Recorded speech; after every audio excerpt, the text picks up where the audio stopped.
Want to sell your art online? In this video, I go through the building blocks required to sell a product online at the lowest possible cost. Let's go. This is the Business of Art. G'day, Paul here, and welcome to the Business of Art. On this channel, I explore proven business principles to help us grow our creative business. I do that by sharing interviews, reviews, tips on business, marketing, leadership, and mindset, as well as my own results building my creative business. So if this is the sort of thing that you're interested in, please consider subscribing. In this video, I break down the components that I use in order to sell my personalized, original Shakespearean sonnets online. A sonnet, I hear you say? You know those 14-line poems that Shakespeare wrote, mostly about love? There's versions of them. So far I've written them for birthdays, wedding anniversaries, Christmas presents, product descriptions on a t-shirt store, you name it, I can pretty much write it for you. So how did I come to write sonnets? Well, back in 2008, I was in a production of Shakespeare's Midsummer Night's Dream, and I used the sonnets as my closing night gift for the cast and main crew of the show. So I actually wrote 24 personalised sonnets, one for each actor, the director, set designer, lighting designer, stage manager, pretty much all the main crew. They went down very well. So following that, whenever I needed a special gift for somebody, I'd actually sit and write them a sonnet. So when it came to me looking for something to start to sell from my creative skills, that's the thing that really popped into my mind. And so that's what I pursued. And so now what I'm going to do is take you through the process I used to be able to get to the point of selling them online so that you can use these things as a framework for yourself. So the first thing that I did was test my market. Now this is a piece of advice given to anybody that wants to sell anything online because it allows you to really hone in on the type of people that might buy what it is that you're trying to sell. Now this doesn't have to cost a lot of money. You can do Facebook ads and split tests and all those sorts of things with paid traffic. But we're looking at bootstrapping. We're looking at doing this at the cheapest possible price. So I started simply by putting an email out across my network on Facebook, asking if anybody would be interested. If I wrote sonnets, would they buy them? I set a price and put that out there just to see what the response would be. Now, I actually got a pretty good response from people saying that they would be interested to do that. So it was only after that did I then go and build this out to be able to sell them. So what are the steps that we need to do in order for this to actually happen? So the first thing is that the customer needs to know that they exist, so you need to get their attention. The second thing you need to do is set something up so that the customer, once they know that it exists, has somewhere to go where they can find out more about this. So where can they learn more about what it is that you're trying to sell? Number three, if they decide to buy, they need to have a process in which they can purchase from you. Now, number four, for me, a little bit different. Normally, once they've purchased, it would be a delivery system, something that gets the information to them. But because I'm writing something highly personalized, my fourth step was actually to get information from them about the recipient. So I had to find a way to gather information from the purchaser about the person that they wanted the sonnet written about. And then number five was a delivery system. I had to be able to get it to them in some way. Now, it was also important for me to automate as much of the process as possible because I was going to be having to spend time doing a bit of research and actually writing the sonnets. I didn't want to waste any other time on systems and processes to be able to make that happen. Now, although the customer is going to go through this process from start to finish, in order for us to build this out in the simplest possible way, we actually want to build that in reverse. So we're actually going to work out the delivery system, set up the process to receive information about the recipient, work out and set up the process to have the customer purchase, then work out and set up the sales page so that we can then take it to market.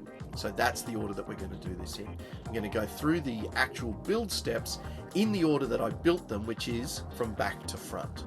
Okay, so the first thing I'm going to look at is my delivery system. How am I going to get my completed sonnet to my customer? Now, if you're selling a physical product, something like a painting or a sculpture or anything else that has to be sent, you might need to use a postal service or a courier, or maybe you're getting in a car and delivering it yourself. That might be your delivery system. For me, because this is a written piece, it's all done on Word and I can type it up. I just need to email it to them. So my delivery system is quite simply an email. Delivery system done, cost $0. So the next thing I had to set up was a means for me to receive information from the purchaser about the recipient. So I looked at a few different options for this. I thought about phone calls and emails, thought about SurveyMonkey. Emails and phone calls were going to take a lot more of my time. They didn't really automate the process. SurveyMonkey is great, but you've only got a limit, I think, of 10 questions before you have to actually pay an upgrade to a plan. I'm trying to do this on the least amount of outlay possible, so that was not an option. But in the end, I ended up finding the best solution was actually going to be a Google Docs survey. I really wanted to leave the responsibility of getting that information to me with the purchaser, so they could just do that whenever it suited them. We didn't have to try and work out a time that worked for us both to get a phone call. So something online was the answer, and the Google Docs survey was the best result because it's free. The other thing that I had to make sure of, obviously, is a privacy policy. I am getting very personal information about individuals. Now, this is a very big deal. Anyone that opts into your email list, anyone that sends you personal details through a shopping experience or whatever, is giving you something of high value. Those details are extremely important and you must take care of them. So please be aware of that and remember that in all of your customer dealings. So, recipient information received, cost $0. So we've got the delivery system sorted. I have the recipient information collection portal sorted, whatever you want to call it. So before they do that, they have to be able to purchase it. Now, there's lots of places that you could sell something. You could sell it on Facebook Marketplace, an Etsy store. You could set up a Wix website. Any number of different things are out there for you to be able to sell your product. But again, for me, I wanted to have a lot more control over the whole process. I didn't want to rely on an external platform like a Facebook or a Pinterest or an Etsy store that somebody else controls the platform for, and I wanted to automate it as much as I could. So I ended up going back to my WordPress website and I added WooCommerce as a plugin. And what it does is it automatically creates a shop front and a payment gateway for you to be able to sell products online. So it will create a product page where you can add your products into WooCommerce, and you can put descriptions, and it'll show the prices. It creates little boxes for it that you can click on, and then it takes you to the checkout page, which it creates. And then you can have the facilities on your website for customers to be able to purchase directly from you. So you can use PayPal, Stripe, credit card. It allows you to set up bank transfers. So all of those options are available.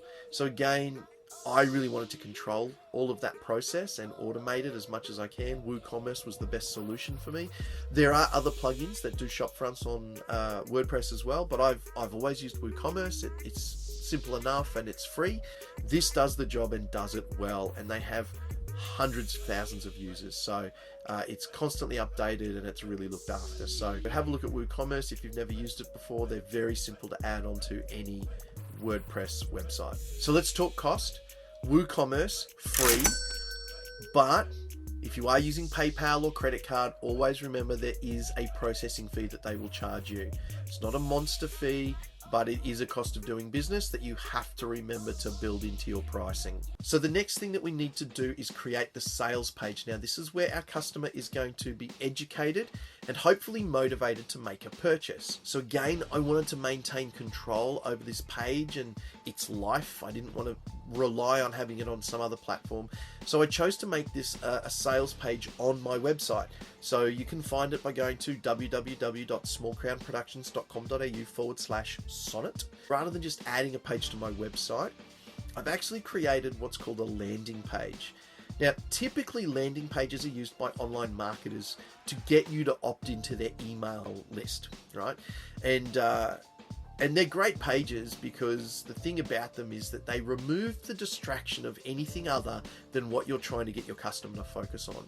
So by doing that, I've taken off all the menus. There's no sidebars. This is just a long page that explains what a sonnet is, has some examples of sonnets on it so that they can read the sonnets and get a sense of the type of work that I do. It explains the structure of a sonnet, has some testimonials on there from people that have purchased and received the sonnets, just to give me that social proof that this is worth buying, and all of that sort of thing. And so throughout the page, as you scroll down, there are some small green buttons that say Get Started Now. And those buttons all link to the same place, and that place is the storefront on the website. So again, by building this in reverse, having the storefront already set up, ready to go, when I came then to build the sales page, I could just bring that link across from the store and I knew it was going to link straight there. So costing $0 because it's a web page on my website. Now, technically, yes, you're absolutely correct. I know what you're thinking, but aren't you paying for web hosting? Yes, I am. So yes, technically there is a cost involved. So let's say that it's 1/12 of my web hosting for the year. So it might be, $20 for the year, whatever. But you can see it's so low, it's almost nothing. So we've managed to create this whole sales process, mostly automated, for very, very little outlay, almost no dollars at all, if you have a website that you already have hosting for. So that's it. We've tested our market. We've created a sales page that links our customer to a store where they can purchase our art, pay for it, which automatically sends us an email that we can then send them the art that they've purchased. All for nothing more than really the cost of our web hosting every year and the transaction fees from our payment gateway. But aside from that, every one of those components is free to build. If you're not familiar with setting up a sales page on a WordPress website, or setting up WooCommerce, or setting up a Google Drive folder with a survey, I am going to do a separate video on all of those components individually, and I will come back and link those in the description when they're done. So if you aren't familiar with any of these things, you'll be able to come back, find those videos, and then build this whole thing out for yourself at almost no cost, so that you can have an automated system that helps you sell your art and take some of that process out of it so that you can focus on making your art, which, let's face it, that's all any of us really want to do. So the more that we can automate and systemize some of these processes, essentially the more time we have to spend on being creative. And that's the whole purpose of the business of art. So thank you for watching. I really hope you got something out of today. If there's anything else that you're interested in learning, leave a comment for me as well. Until next time, thanks for being here.